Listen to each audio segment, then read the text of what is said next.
You know, back to school is an exciting time, but it can bring on stress and anxiety for the entire family.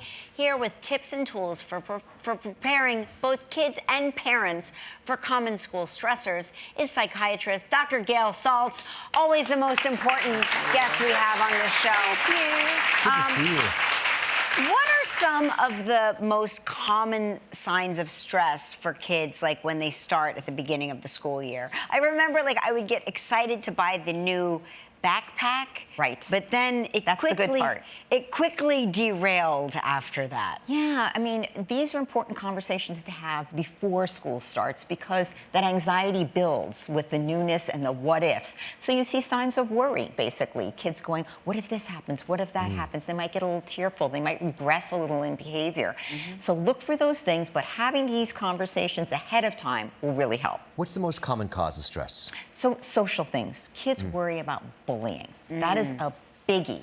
So if you talk ahead of time about what is bullying, because they want to recognize, right? It looks different. It might be physical, but maybe it's emotional. And maybe it's not an emotional attack. Maybe it's shunning or exclusion, or maybe it's in a cyber form. So saying any one of these things, basically, if you have an experience that makes you feel hurt or really uncomfortable, that may be bullying. And what can you do? Yes. Very important.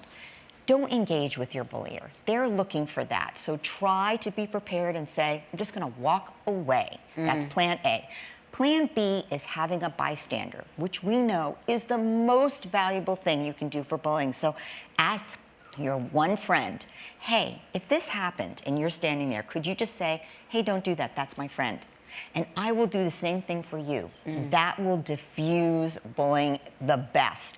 And then talk to your kid about a plan. If something is going on and making you uncomfortable, you can talk to me, we can talk to the teacher, we can talk to the principal. Just knowing there are places to go and a plan makes them feel better. And I think that also, I'm going to add something in here because there's been a lot of research where the bullies will identify themselves as being bullied. Absolutely. So I think it's good to arm kids with that knowledge too. Sometimes that That's true. a bullied person feels like their own low self-esteem. Exactly. And they're trying to get their own power. That's so right. giving them that dynamic can be helpful too. What's another common stressor for kids? So this is a growing and big stressor. Active shooting drills. Yeah. Most schools are having them. And unfortunately, the drills themselves are anxiety-making and sometimes even traumatic. So prepare your child. There are things we do, like fire drills, like in some schools, earthquake drills, like that even though they're incredibly rare, and talk to your kid about how rare they are, like less than a percentage point rarity of this actually happening to them. That's what's important. It seems like more because of the news coverage. Right. That's right. But explain how rare it is, and we do things as precautions, but give them a tool to help relax during if it does make them anxious. So even for a little child, paced breathing. You have a bouquet of flowers you're going to smell. You have a wand to blow bubbles. Breathe in.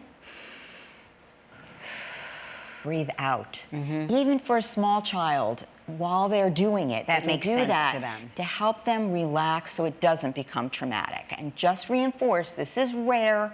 Hey, it's rare. Right. I'm just doing this for practice. Let me relax myself. What else do kids face, challenges that they face in terms So of going anxiety? in, lots of kids are worried about what they're not going to be good at and what's going to be a weakness. So talk to your kid about taking a strength-forward approach. What are their strengths? What do they like to do? What do they feel like, hey, I'm actually pretty good at? Or how can they be curious and searching for what they might be good at? So you can help them with that by talking to them early on in the school day. What went well? What did you like that you got to do? What did you do and it really showed what you know? And really listen, right? Put your phone down if your kid starts talking to you. Well, always. I really put your phone down. Put your phone down. Yes, a kid feeling ignored is not a good setup. So yes, listen, ask questions, let them just tell you answers, let them ask questions, even plan after school things that might be like an interest for them, a project, a museum visit, a dance class. Yeah, that's great. Hey, listen, we have to take a break. But when we come back, more with Dr. Gail Saltz. Hey, welcome back. with Dr. Gail Saltz, what are some other common stressors that kids face? So we should be talking about mental health, and we can talk about it just like any other form of health before school starts.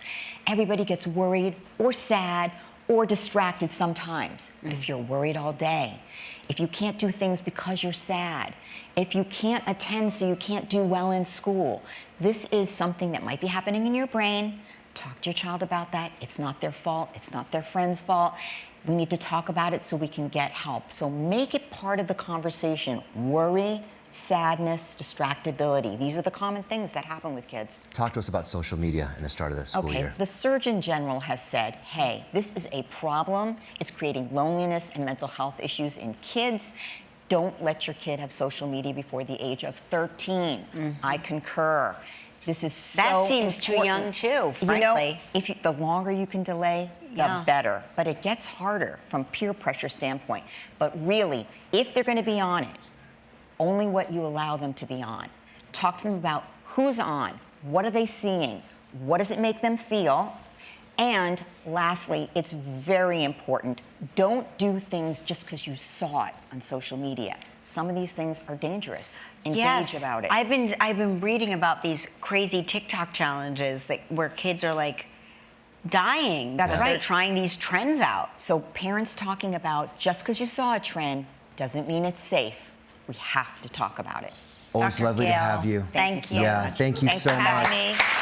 Dr. Gail Saltz, for more topics like this and more, listen to Dr. Saltz podcast, How Can I Help, on iHeartRadio. Next, Rainy Day S'mores.